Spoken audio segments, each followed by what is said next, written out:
오늘 우리에게 주신 하나님의 말씀은 창세기 17장 1절에서 8절까지 말씀입니다. 구약 19면입니다. 이제 하나님의 말씀을 봉독하겠습니다. 하나님의 말씀을 경청하시기 바랍니다. 아브라함이 99세 때 여호와께서 아브라함에게 나타나서 그에게 이르시되 나는 전능한 하나님이라 너는 내 앞에서 행하여 완전하라.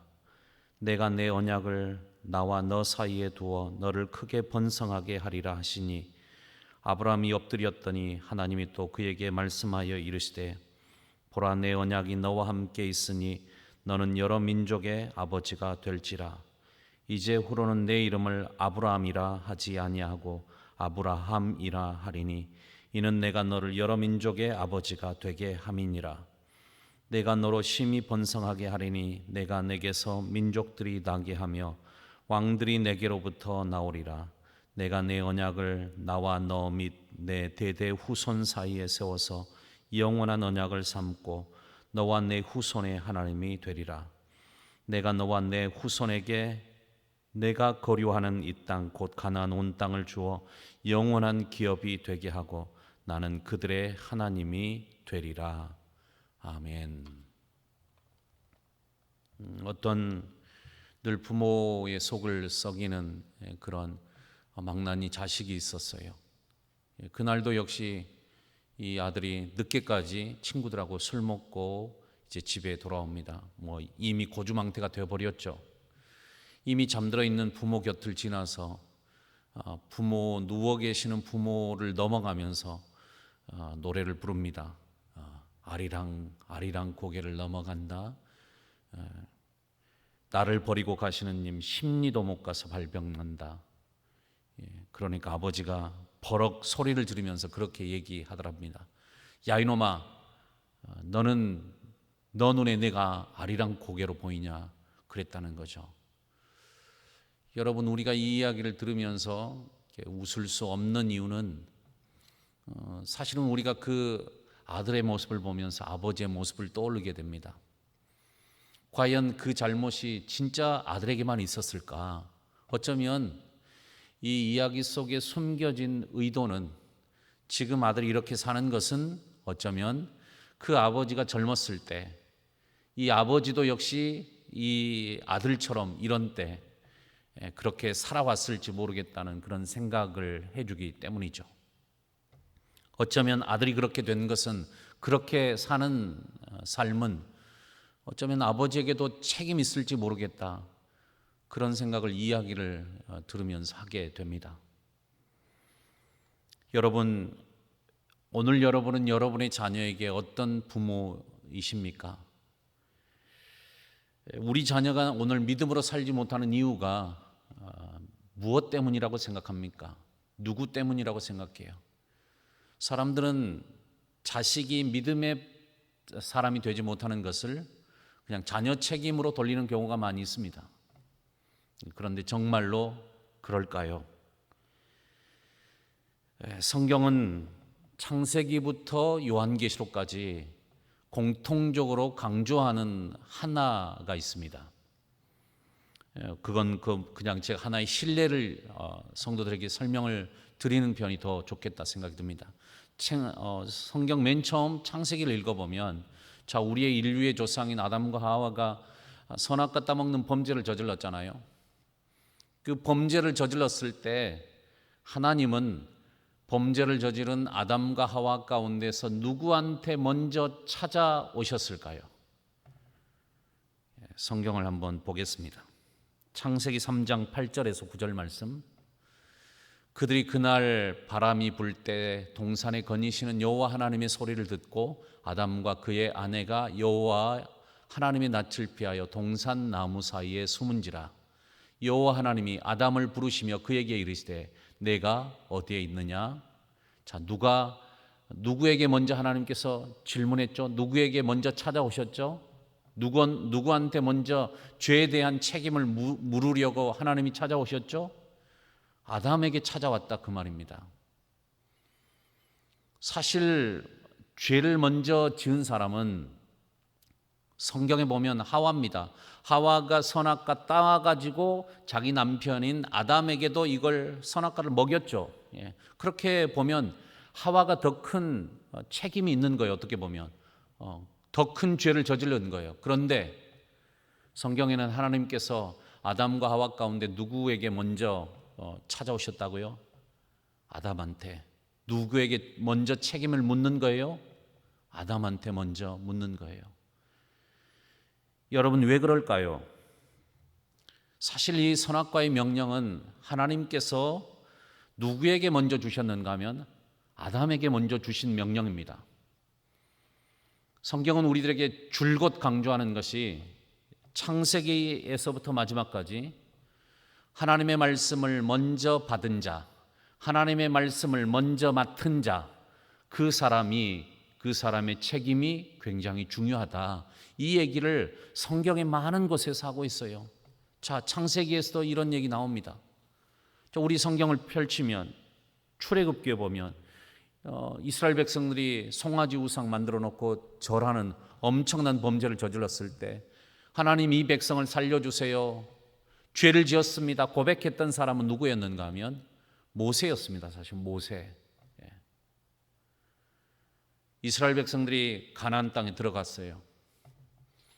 그런데 그 가나안 땅에 살면서 가나안의 온갖 세상의 문화, 그리고 온갖 우상의 종교, 이런 것들 속에 깊이 빠질 것을 염려하면서 나와 우리 집은 오직 여호와만 섬기겠다고 결단했던 사람이 누구예요?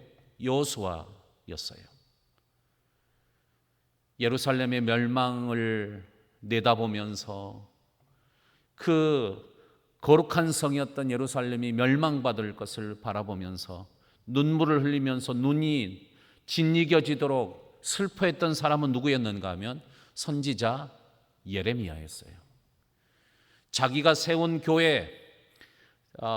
교회와 성도들을 믿음으로 세우고 권면하면서 계속적으로 그들을 주님 앞에 부탁했던 사람은 누구였는가 하면 사도 바울이었어요. 성경은 먼저 믿는 자, 먼저 말씀을 맡은 자에게 주어진 그 축복과 은혜가 아주 크다는 것을 강조합니다. 그런데 그와 동시에 똑같이 먼저 말씀을 받은 자, 먼저 말씀을 맡은 자에게 큰 책임도 있다라고 하는 것도 역시 똑같이 강조하고 있는 것이에요. 내가 믿음의 부모가 되어서 이 세상을 산다라고 하는 것은 나에게 가장 소중한 사명이 있다는 것을 우리에게 알려줍니다. 그 가장 소중한 사명이 뭡니까? 내가 하나님으로부터 이 신앙이라고 하는 것을 받았어요. 믿음을 내가 받았어요. 하나님은 나에게 믿음을 먼저 주셨어요. 그러면 이제 우리가 해야 될 일은 내가 믿음의 부모이니 내 자녀에게, 이 다음 세대에게 이 믿음의 전수를 통해서 이 자녀가 거룩한 하나님의 백성이 되고 이 자녀가 예수님을 깊이 사랑하고 따라가는 예수님의 신실한 제자가 되게 하는 것, 그것이 우리들의 사명, 부모의 사명, 믿음의 부모의 사명이라고 가르쳐주고 있어요. 자, 제가 여러분에게 다시 질문하겠습니다. 내 자녀가 믿음으로 살지 못하는 책임이 누구에게 큽니까? 내 자녀의 책임이 큽니까? 부모의 책임이 큽니까? 부모의 책임이 더 크다, 그렇게 말하고 있어요. 오늘 본문은 그런 의미에서 굉장히 중요한 본문입니다. 하나님께서 아브라함의 나이 99세 때 찾아왔어요. 하나님이 99세 때 찾아왔다는 것은 하나님께서 특별히 오늘 그에게 하시고 싶어 하시는 말씀이 분명히 있다 하는 것을 의미합니다. 하나님이 나타나셔서 하신 말씀을 볼까요? 오늘 말씀 1절입니다. 나는 전능한 하나님이라 너는 내 앞에서 행하여 완전하라, 이 말씀을 합니다. 자, 하나님은 하나님 자기 자신을 아브라함에게 뭐라고 소개하는가 하면 나는 전능한 하나님이다, 엘샤다이, 이 말씀을 하고 있습니다. 왜 이 말씀을 하실까요? 하나님은 지금, 하나님은 아브라함의 나이 75세 때, 그가 그때 부름을 받았잖아요. 그 부름을 받을 때 이미 하나님은 아브라함에게 약속을 해주셨는데 땅에 대한 약속도 해주셨고 자녀에 대한 약속도 이미 그때 해주셨어요. 75세 때 그 약속을 받았는데 시간이 점점 흘러갑니다. 10년, 20년이 지나도 아무런 변화가 없어요. 그래서 결국 아브라함이 어떻게 하죠? 여종이었던 하갈을 통해서 아들을 낳습니다. 인간적인 방법을 통해서 그것을 이루려고 그가 그런 생각을 했어요. 인간적인 생각으로 자식을 낳았어요. 하나님은 지금 99세, 그의 나이 99세 때 나타나서 이렇게 말씀하시는 거죠. 아브라함아, 너 믿어나? 너 믿니 나? 전능한 하나님으로 지금도 여전히 너 믿는 거야? 내가 너에게 자식을 준다면 너는 자식을 받을 수 있다라고 하는 것을 너 지금 믿니? 하나님께서 자신을 전능한 하나님이라고 말씀하시면서 지금 아브라함에게 묻고 있는 거죠. 하나님은 아브라함에게 이런 말씀을 합니다. 너는 내 앞에서 행하여 완전하라. 이 말의 히브리어의 원뜻, 본래 뜻은 이런 뜻이라고 합니다. 하나님 얼굴 앞으로 걸어 나오라. 너는 하나님 얼굴 앞으로 걸어 나오라. 지금 그런 의미라고 한다면 지금 아브라함은 어떤 상황 가운데 있는가요? 하나님과 똑바로 눈을 마주치고 하나님이 바라보는 것을 바라보고 하나님께서 원하시는 방향으로 가지 않고 있다는 것을 의미하는 거잖아요. 너가 하나님 얼굴 앞으로 나오라. 지금 너는 나를 안 쳐다보고 딴 데를 쳐다보고 있는 거야. 나를 똑바로 쳐다봐야 돼. 내가 너에게 뭘 원하는지 알아야 돼. 지금 그 말씀을 하시는 거잖아요. 하나님은 이때 나타나셔서 무슨 일을 하시는가 하면 아브라함의 이름을 바꿔주시고 사라의 이름을 바꿔주십니다. 5절 말씀 볼까요? 5절. 이제후로는 내 이름을 아브라함이라 하지 아니하고 아브라함이라 하리니 이는 내가 너를 여러 민족의 아버지가 되게 함이니라. 지금까지 그의 이름이 뭐였는가 하면 아브람이었어요. 아브람의 뜻은 존귀한 자, 그런 뜻입니다. 그동안 아브라함은 가정 안에서 존귀한 자로 살았어요. 어떻게 보면 돈 좀 꽤 잘 벌고 괜찮은 아버지로 산 거죠. 그러나 하나님은 99세 때 나타나서 그의 이름을 바꿔줍니다. 너 그동안 아브라함으로 살았다. 존귀한 자로 살았다. 그러나 그것만으로는 부족하다. 내가 너에게 약속해 줬듯이 너는 앞으로 여러 민족에게 하나님의 복을 그들에게 흘러보낼 믿음의 사람이 되어야 되는데, 믿음의 조상이 되어야 되는데 너의 이름처럼 존귀한 자, 그것으로는 부족하다. 너는 믿음이 필요하다. 믿음의 그릇이 필요하다. 너는 믿음의 그릇을 더 넓혀야 한다. 하나님께서 이것을 말씀하고 있는 것이죠. 그래서 그의 이름을 아브라함이라고 바꿔주세요. 이 모든 민족의 아버지라는 이름으로 바꿔주십니다. 너는 한 가정만 잘 다스리면 되는 것이 아니라, 한 가정만 잘 다스리는 사람이 아니라 민족을 품고 민족을 복되게 할 그런 사람이다. 그런 믿음을 가지라 하는 것이죠. 그래서 하나님은 그의 이름을 바꿔주신 다음에 그에게 하나님이 주시는 어떤 삶의 방향과 인생의 비전을 그에게 딱 심어준 다음에, 그 다음에 하나님은 어떻게 하시죠? 그 다음에 그에게 약속의 아들을 주시는 거예요. 여러분, 이 순서를 잘 보세요. 부모인 내가 믿음의 부모가 되었을 때 하나님은 나에게 그 아들을 맡겨주신다는 거예요. 아브라함이 믿음의 사람이 되었을 때, 믿음의 부모가 되었을 때 마침내 그에게 아들 이삭을 허락해 주셨다라고 하는 것을 우리는 기억해야 됩니다. 사라도 마찬가지예요. 사라도 하나님께서 사라의 이름도 바꿔주시죠. 그 전에는 사레였잖아요. 그런데 사라라고 바꿔주세요. 15절 16절 말씀 보겠습니다. 하나님이 또 아브라함에게 이르시되 내 아내 사레는 이름을 사레라 하지 말고 사라라 하라. 내가 그에게 복을 주어 그가 내게 아들을 낳아주게 하며 내가 그에게 복을 주어 그를 여러 민족의 어머니가 되게 하리니 민족의 여러 왕이 그에게서 나리라. 사레의 뜻은 공주라는 뜻입니다. 그동안 사레는 어떻게 살았는가 하면 그 이름 뜻대로 공주처럼 살았어요. 다른 사람한테 높임받고 섬김받으면서 그렇게 살아왔어요. 그러나 이제 너가 믿음의 부모가 되고 여러 민족들의 어머니가 되려면 너는 그렇게 공주 같은 삶이 아니라 이제는 사라의 뜻이 뭐죠? 여주인 그런 뜻이잖아요. 너 그동안 공주처럼 살았지만 이제 그런 공주 같은 삶이 아니라 여주인처럼 딱 집안을 붙들고 딱 붙잡고 집안을 이끌어가야 되는 그런 믿음의 사람이 돼야 된다. 믿음의 부모가 돼야 된다 하는 것을 말씀하시는 거죠. 그래서 그의 이름을 바꿔주신 다음에 역시 그에게 약속의 아들 이삭을 허락해 주신 거예요. 여러분, 부모인 우리가 기억해야 될 사실이 있습니다. 오늘 말씀을 통해서 제가 세 가지를 우리 성도님들에게 말씀을 드리겠습니다. 첫 번째, 우리 자녀가 믿음의 자녀, 믿음의 세대가 되지 못하는 것은 부모의 책임이 가장 크다. 이것을 기억해야 돼요. 여러분, 우리 자녀가 믿음이 없어 그렇게 말하지 마세요. 내 자녀가 믿음이 없는 이유가 그 책임은 부모인 나한테 더 큰 책임이 있다는 것을 알아야 돼요. 우리 애가 성경책 성경 한 구절 안 읽는다고 뭘 하지 마세요.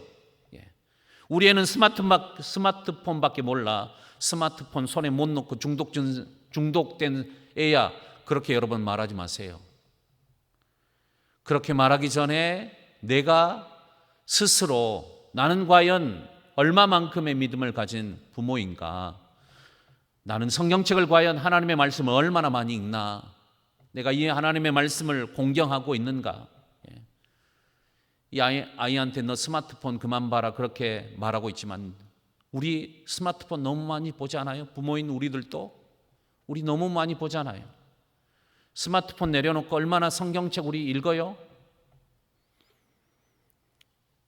두 번째,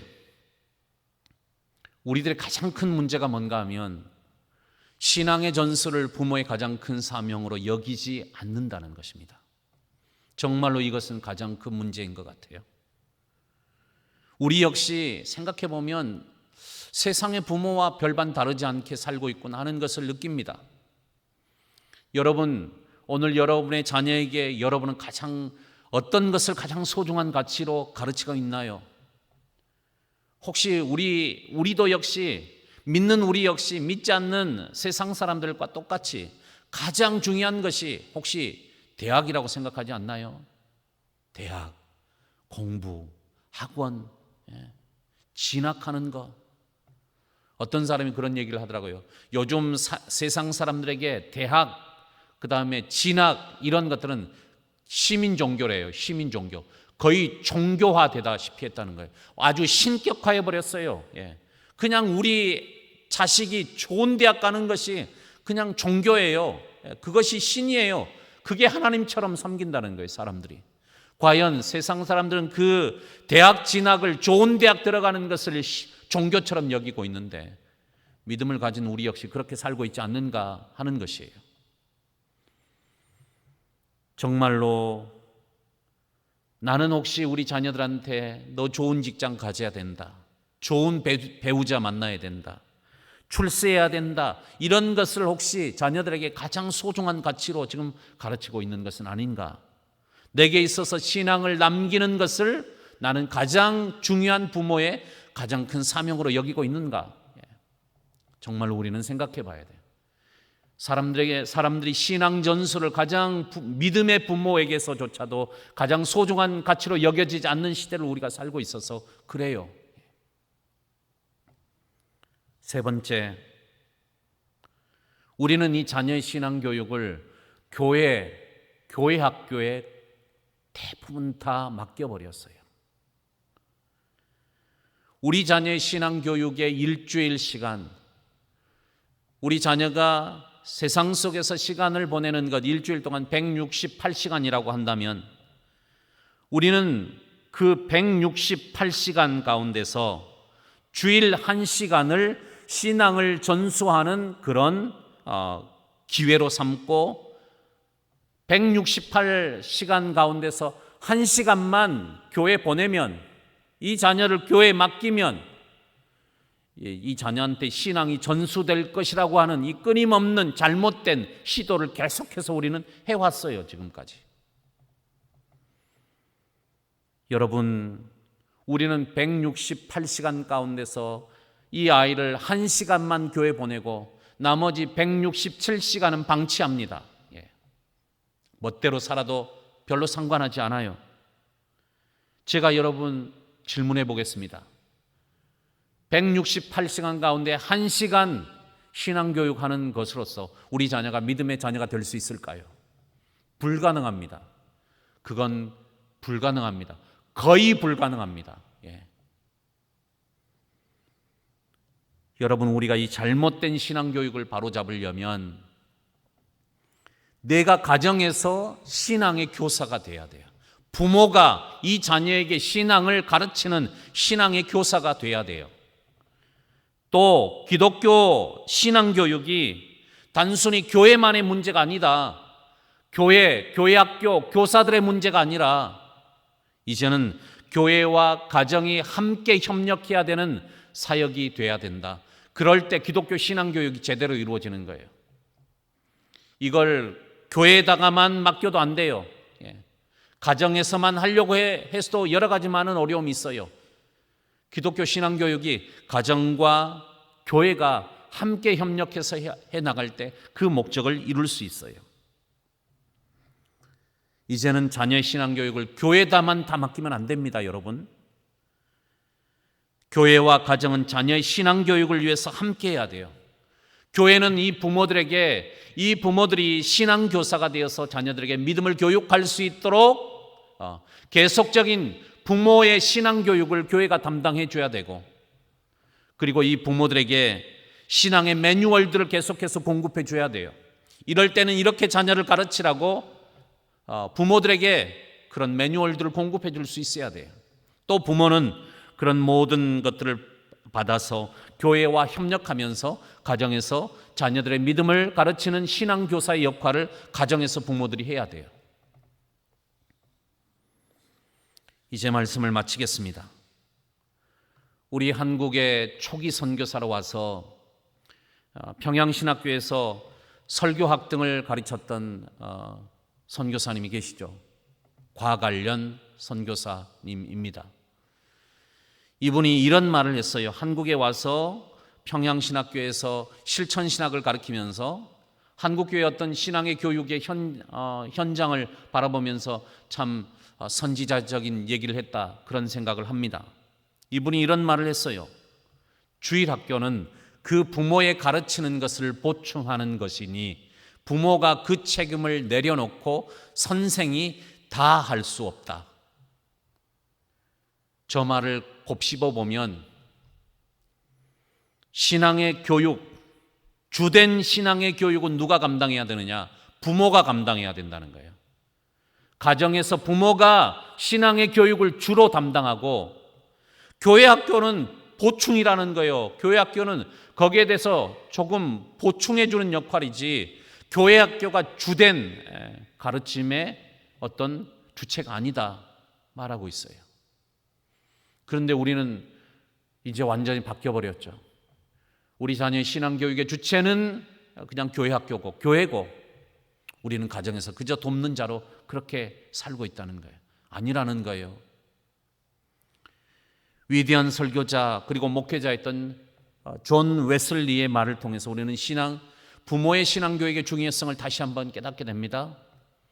그는 이렇게 말했어요. 나는 영국의 모든 신학자보다 나의 어머니에게서 기독교에 대해서 더 많이 배웠다. 내가 영국의 모든 신학자보다 나는 내 어머니한테 기독교에 대해서 더 많이 배웠다. 기독교 신앙에 대해서 나는 부모님한테, 내 어머니한테 더 많은 것을 배웠다 말하고 있습니다. 사랑하는 성도 여러분, 여러분의 자녀를 믿음의 자녀로 키우기를 원하십니까?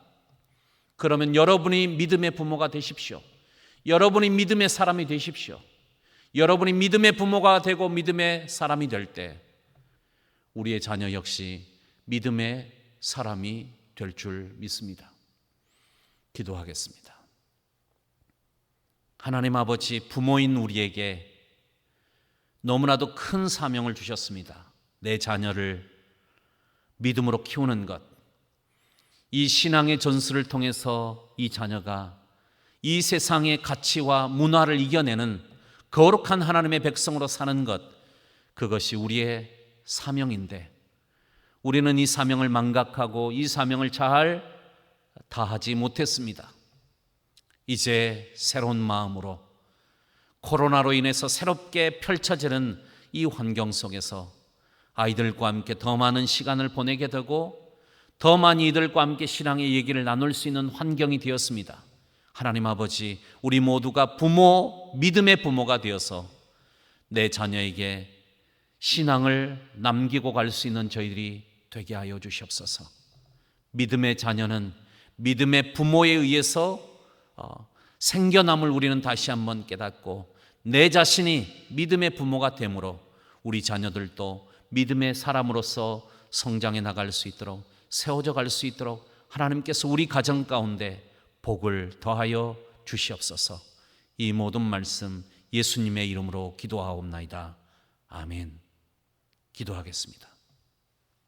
이제는 우리 주 예수 그리스도의 은혜와 하나님 아버지의 크신 사랑과 성령의 교통하심이 하나님께서 오늘 나를 거룩한 믿음의 부모의 사명으로 불러주셨음을 믿고 나를 통해서 내 자녀가 믿음의 자녀로서 세워지고 성장하고 그렇게 주님 앞에 귀하게 쓰임받는 그런 꿈과 비전을 가지고 가정 안에서 신앙의 교사의 역할을 잘 감당하기로 결단하는 주의 사랑하는 성도들과 그 가정과 자녀들의 모든 인생 가운데 영원토록 함께 하옵시기를 간절히 축원하옵나이다.